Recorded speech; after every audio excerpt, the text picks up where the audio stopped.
안녕하십니까. 신의균의 국방TV 데일리 디펜스입니다.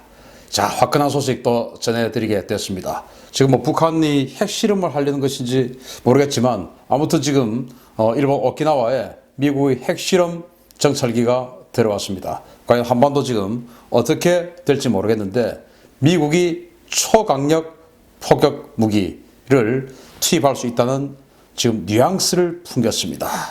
자, B1B 폭격기의 귀환입니다. 북한, 중국 오금이 찌릴 판입니다. 이거 어쩝니까? 북한, 중국. 자, 이 급변하는 한반도 주변 정세 제가 가장 먼저 알려드리겠습니다. 구독, 알림, 좋아요 눌러주십시오. 자, 무슨 이야기인가 하면은 자, 미국이 무장 운용 시험 중인 B1B 폭격기 사진을 공개했습니다. 자, 이 사진은 2019년 11월 15일 날 촬영을 한 건데 느닷없이 두 달 후인 2020년 1월 16일 날 공개를 했습니다. 자, 공개를 하면서 여기에다가 뭐라고 설명을 달아놨냐면 이렇게 달아놨습니다. B1B 랜서 폭격기들이 텍사스주 넬리스 공군기지에서 WSINT 훈련을 실시하고 있다. 이게 이제 Weapon School Integration 훈련이라는 건데 이 훈련이 뭔지는 지금 또 차후에 알려드리도록 하겠습니다. 아무튼 이렇게 텍사스주에 있는 넬리스 공군기지에서 석양을 탁 받으면서 멋지게 이륙하고 있는 이 B1B 폭격기의 사진을 1월 16일 날 공개를 했는데 거기에다가 촬영은 11월 15일, 2019년 11월 15일 날 촬영했다라고 적어놓은 겁니다. 아니, 두 달 전에 찍은 걸 왜 두 달 후에 지금 공개를 하는 것일까요? 안 공개해도 되고 그때 당장 공개했어도 되는데. 자, 2019년 11월 15일은 어떤 시기였습니까? 바로 북한과 미국이 마지막 협상, 정상회담을 위한 마지막 협상을 막 하고 있을 때였죠. 그때 아마 북한을 자극하기 싫었는지 아무튼 그때는 공개를 안 했습니다. 그런데 지금 공개를 합니다. 그러면은 지금 이들이 이야기하는 이 WSINT 훈련은 뭐냐? 이 훈련입니다. 공군 무기학교 통합훈련입니다. 이게 조종사 및 운용요원들이 신규 배치되는 무기체계를 보다 원활하게 운용하기 위해서 무기운용 숙련도를 향상시키는 교육과정입니다.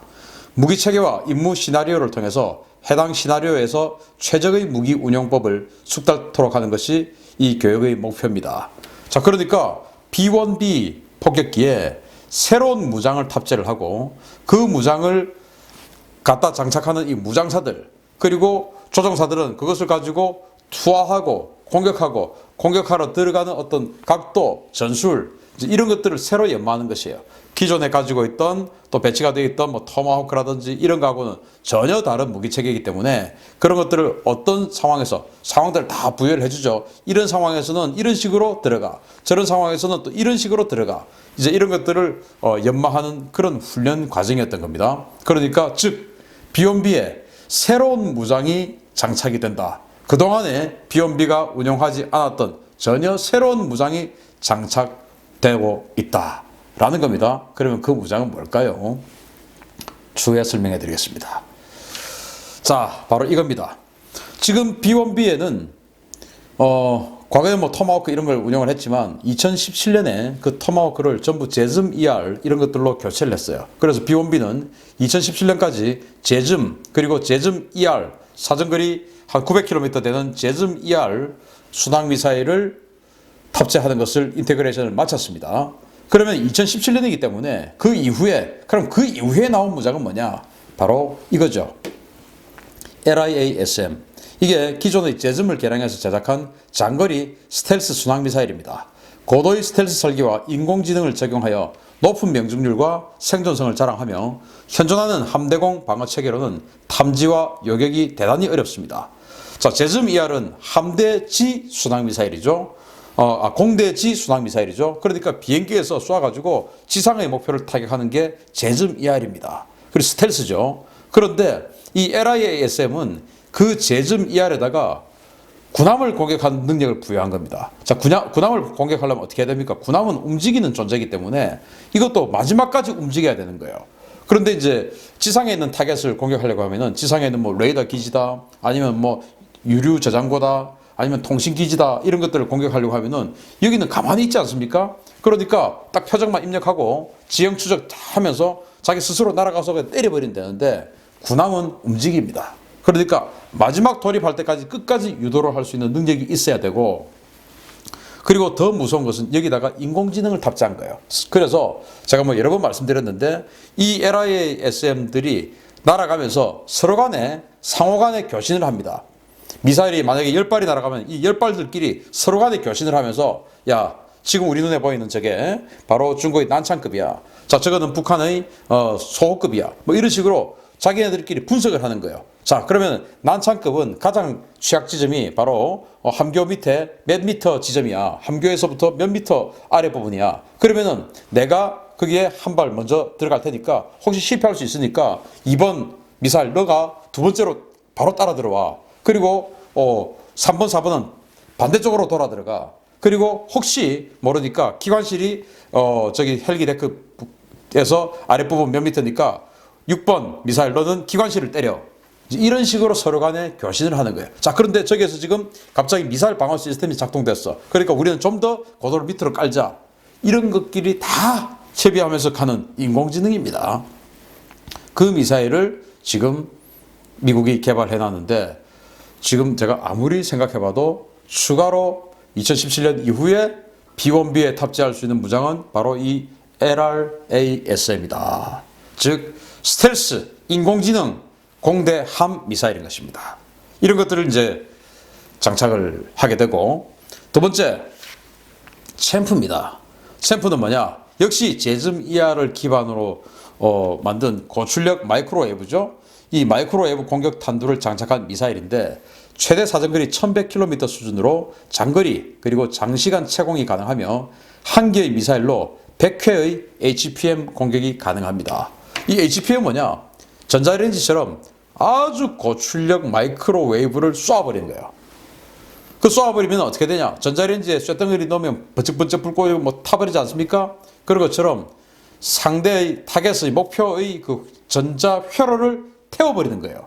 그래서 이 챔프가 한번 딱 뜨면 쫙 움직이면서 1100km를 움직일 수 있으니까 이제 경로를 다 설정을 해놓겠죠. 자, 휴전선 쪽에, 개성 쪽에 이렇게 해서 해주 쪽으로 뭐 이렇게 S자로 계속 움직이게. 또 2번 미사일은, 2번 챔프는 평양 쪽으로, 3번 미사일은 평양의 오른쪽으로, 4번 미사일은 연변 쪽으로, 뭐 이런 식으로 계속 선회를 하면서 100번씩을 쏘는 겁니다. 그러면은 기존에 입력이 되어 있던 북한의 여러 가지 통신기지, 레이더 기지, 뭐 유류저장고, 뭐 어떤 뭐 여러 가지들, 어떤 시설들이 있지 않겠습니까? 핵시설, 또 핵의 발전기, 뭐 이런 것들, 그런 것들의 회로를 다 태워버리는데요. 가면서 계속 태우고 100회. 그러니까 미사일 한 발이 100개의 시스템을 태워버리는 겁니다.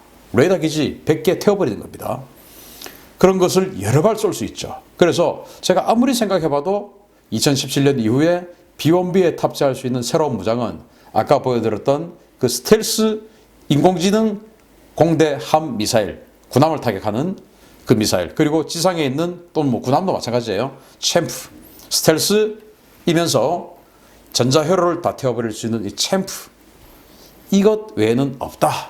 그러니까 지금 B1B가 작년 11월 달에 LRASM과 이 챔프를 운용하고 탑재하고 사용하는 훈련을 했다라는 것이 되고, 그것을 지금 공개한 것이다.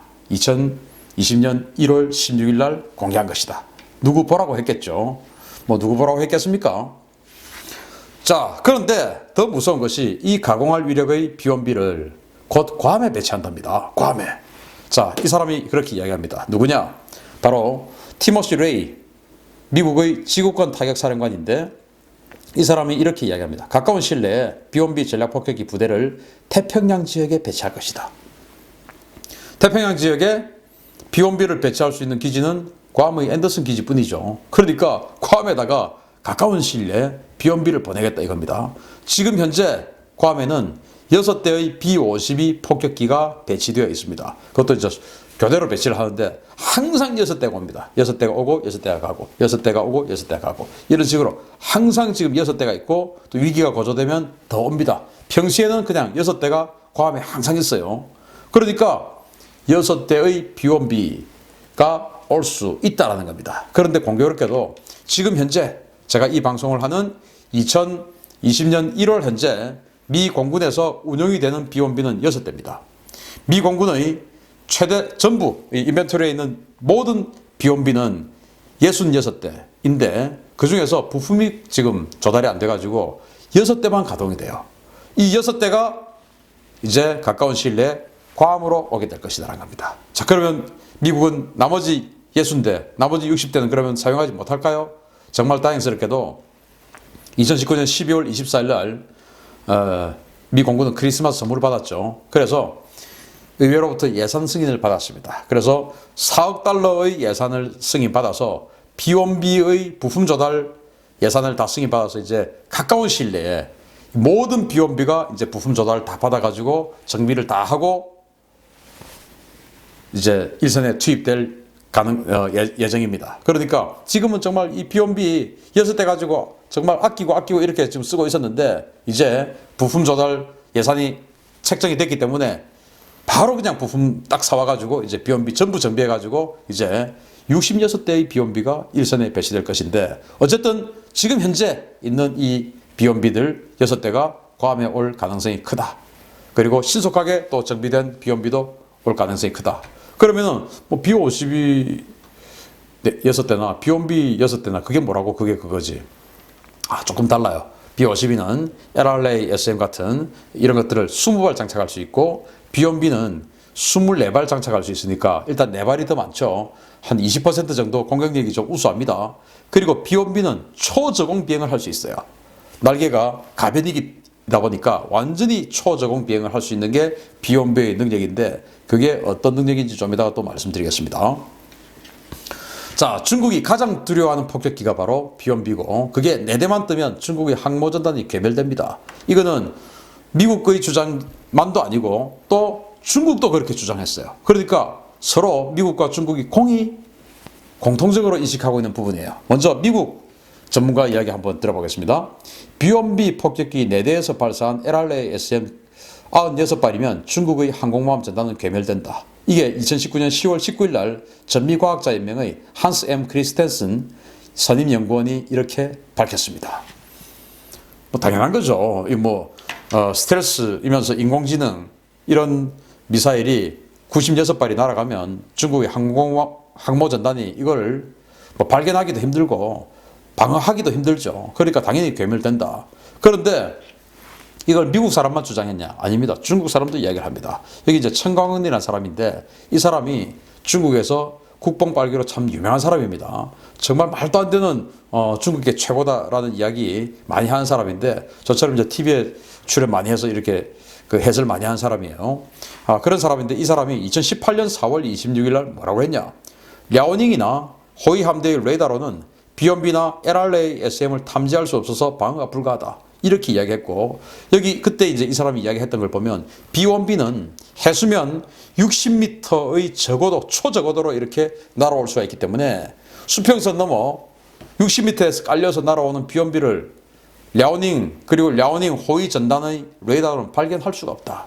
그런데 이 LRA-SM 한 600에서 700km 정도 되는 이 미사일을 멀리서 쏴버리면 그것도 이 미사일 자체가 스텔스인데 또 비원비는 스텔스가 아니지만 그것이 초저공으로 바다에 깔려서 오면 그것도 안 보이고 그러면 이 난창함이나 이런 레이더가 한 700-800km 또는 조기경보 레이더가 한 700-800km 본다 치고 그러면은 그 이전에 밑으로 깔려 들어오면은 그 해수면의 클러스터와 함께 완전히 묻혀가지고 비원비가 아예 보이지도 않죠. 그러면서 미사일을 쏴버리면은 이 미사일은 완전히 우리가 방어할 수 없다. 그래서 우리는 탐지할 수 없어서 방어가 불가하다라고 중국의 군사 전문가 천광원도 이야기했습니다.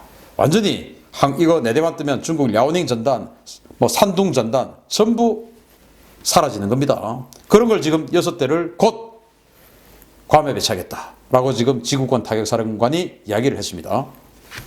자, 그러면 뭐 중국이야 그렇든지 말든지 우리에겐 또 여기가 또 관심사 아닙니까? 어디입니까? 평양입니다. 평양에 어느 날 밤에 챔프가 쫙 들어가가지고 100번을 쏩니다. 그러면은 뭐 레이더 기지 뭐 하다못해 전부 다 그냥 다운되는 것이죠. 새카맣게 변하죠. 그런 상황에서 100발 6대의 비온비 같으면은 144발입니다. 144발의 순항미사일이 쫙 날아와가지고 어딘가들을 144대를 때려버린다.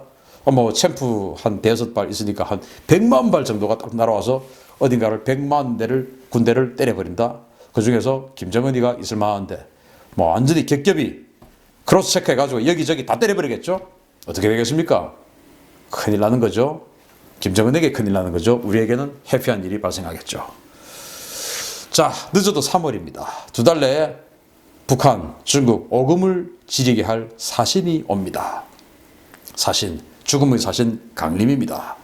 자, 지금 3월 어떻습니까? 바로 키 리저브 훈련, 독수리 연습 이런 것들이 진행되는 3월입니다. 물론 이름은 지금 바뀌었고 아직은 어느 규모로 할지 안 할지도 정해지지 않았습니다만은 아무튼 3월, 늦어도 3월 아니면은 2월 이 어간에 비온비가 올 가능성이 아주 커졌다. 오비는 그냥 오지 않는다. 바로 저 LRA-SM 그리고 챔프, 제즈미알 이런 것들을 24발씩 장착하고 비행을 하게 된다.